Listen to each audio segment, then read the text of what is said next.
In modern-day Scotland, two American tourists visit a local pub. Inside, they take a close look at the famous photo of the Loch Ness Monster, but an old man tells them that the photo is a fake, and that there is more to the story than they think. The couple sit at his table and settle in for the whole story. In 1942, during World War II, a boy named Angus McMorrow stares out at the water.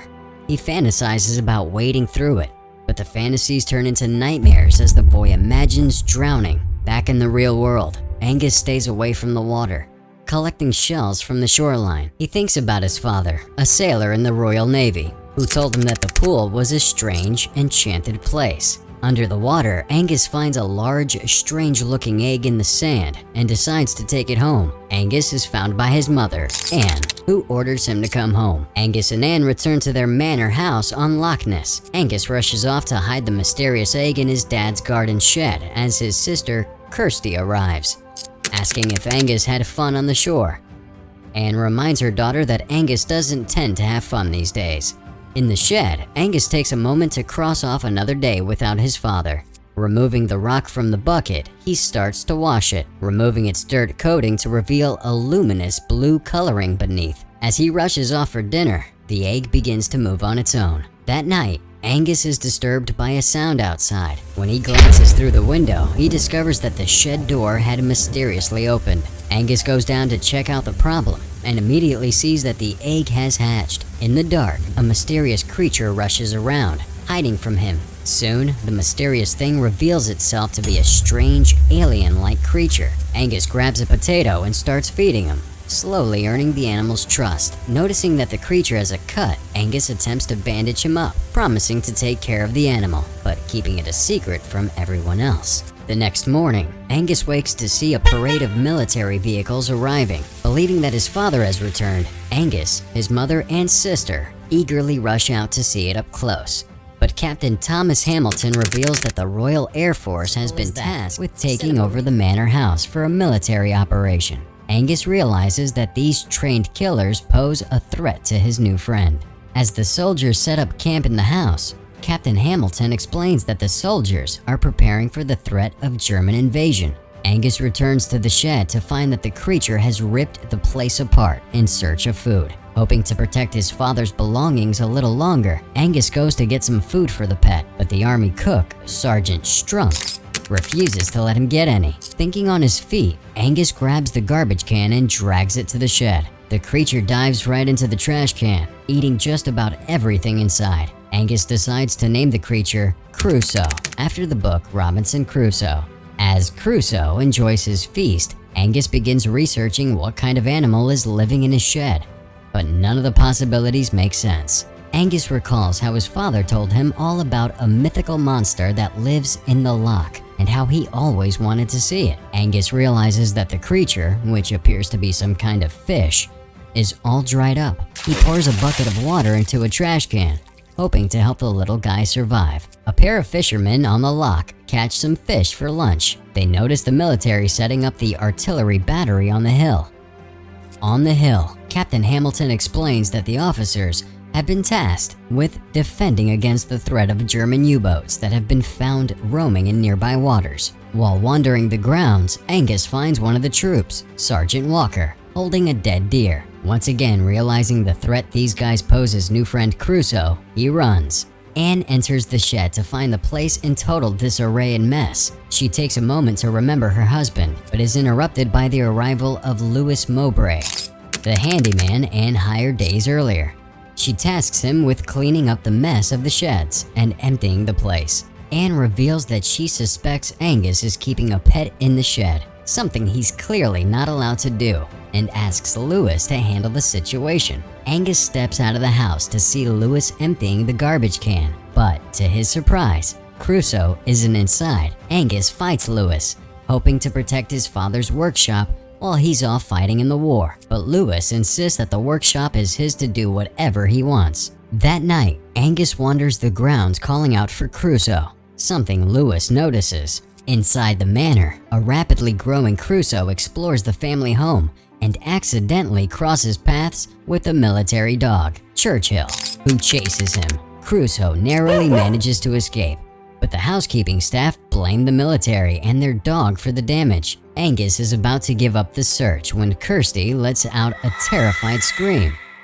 He rushed up to find Crusoe hiding in her filled bathtub. Angus assures his sister that he won't hurt anybody, and he makes her promise not to tell their mother. She reluctantly agrees.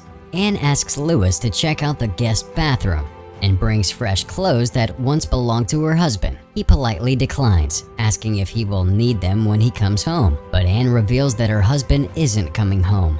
His ship was sunk a year ago, and he's been presumed missing ever since. Anne explains to him that Angus is confused, clearly unable to accept his father's possible death. Angus and Kirsty do their best to keep a still-growing Crusoe quiet, but nothing seems to be working. Lewis arrives to fix the bathroom, which is apparently out of order. Against Angus's orders, Kirsty lets Lewis inside, where he sets eyes on Crusoe almost immediately. Lewis wonders if Crusoe is perhaps a water horse, a legend from Celtic lore. According to legend, only one can exist in the world at a time. When one grows old, it lays an egg and dies. The new egg contains the next water horse. As Anne searches for the children, Angus asks Lewis for help. Before Anne can enter the bathroom, Kirsty and Lewis distract her, claiming that they were helping Lewis investigate the problem. And, thanks to them, they fixed it. Anne's suspicions get the better of her, as she heads into the bathroom regardless. Inexplicably, they find that the bathtub is empty, and the water horse has vanished. Lewis helps to deceive and mislead Anne, having hidden the water horse in the toilet. Suspicious but believing the ruse, Anne leaves the bathroom. On the way down to the ground floor, Anne bumps into Captain Hamilton, who invites Anne to a meal he's organizing as a token of gratitude. She happily agrees. Lewis advises Angus to get the water horse out of the house and into the lock, the best place for him. But Angus desperately refuses, believing that the best place for Crusoe is to be with him. On the night of the meal, Anne goes through her wardrobe, finding one of the classy dresses she hasn't worn in a while.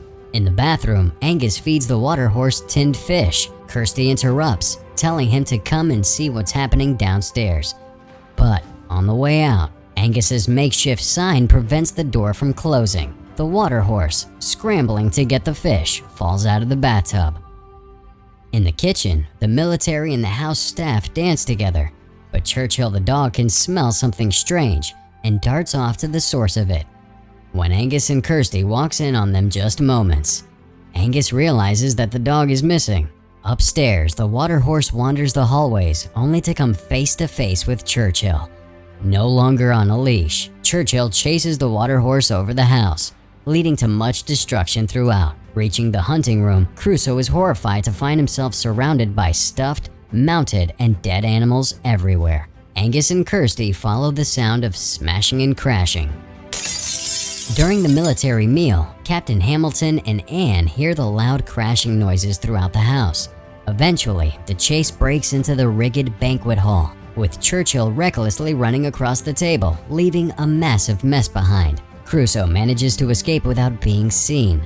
Lewis apologizes to Anne and the military, explaining that he was trying to catch the dog. An unimpressed Captain Hamilton expresses his unhappiness, but Lewis refuses to take orders from him. Anne orders him to take Angus to his room, something he agrees to do. Outside, Crusoe poses as a statue, a disguise that successfully fools the dog. When he finds a pond full of fish, Crusoe dives in and starts eating. Searching for Angus, Lewis intercepts him, promising to find the water horse if he goes back to his room. Reluctantly, Lewis does what he's told. As morning breaks, Lewis finds Crusoe, now much bigger, in the pond. He brings Angus down to take a look. Lewis and Angus drive to the lock, sending the water horse back to its natural home. Captain Hamilton waits for Lewis in the shed, ordering the handyman to stay away from Angus. In Hamilton's eyes, Lewis is a bad influence. While out on the water, two fishermen accidentally hook the water horse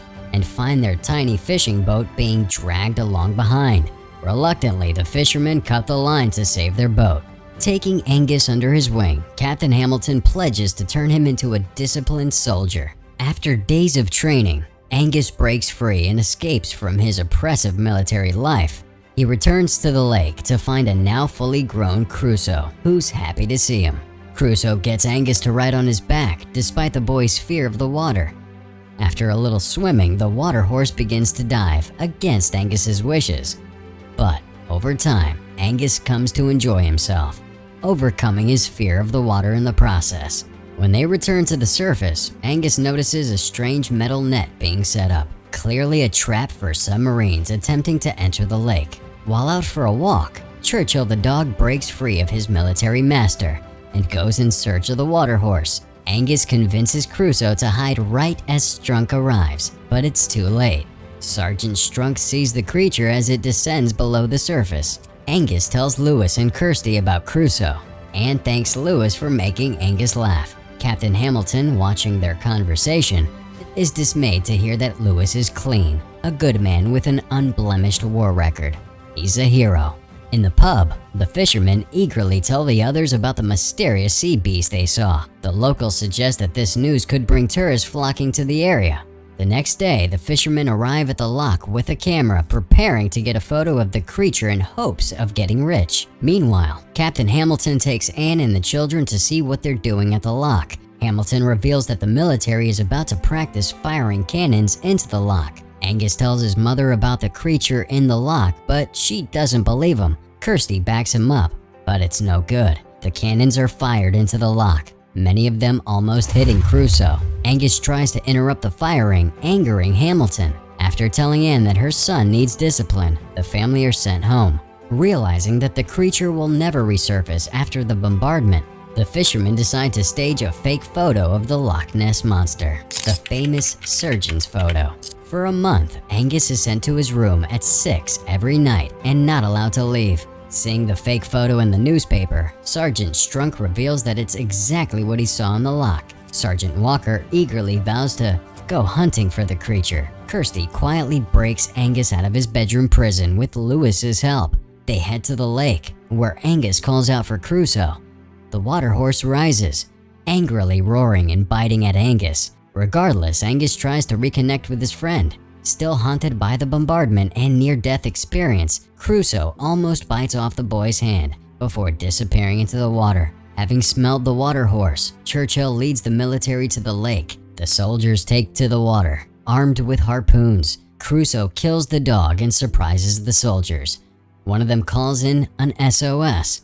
Crusoe blindsides the soldiers, capsizing the boat. Hamilton apologizes to Anne, but is interrupted by the SOS call. Believing that the Germans are attacking, Hamilton orders Anne and the kids to go into the basement. Discovering that Angus is at the loch, Anne prepares to get him against Hamilton's orders. At the loch, Crusoe terrorizes and almost kills the soldiers as Angus tries to put an end to the carnage, wading into the water. But Angus slips on a rock, sliding under the water and falling unconscious.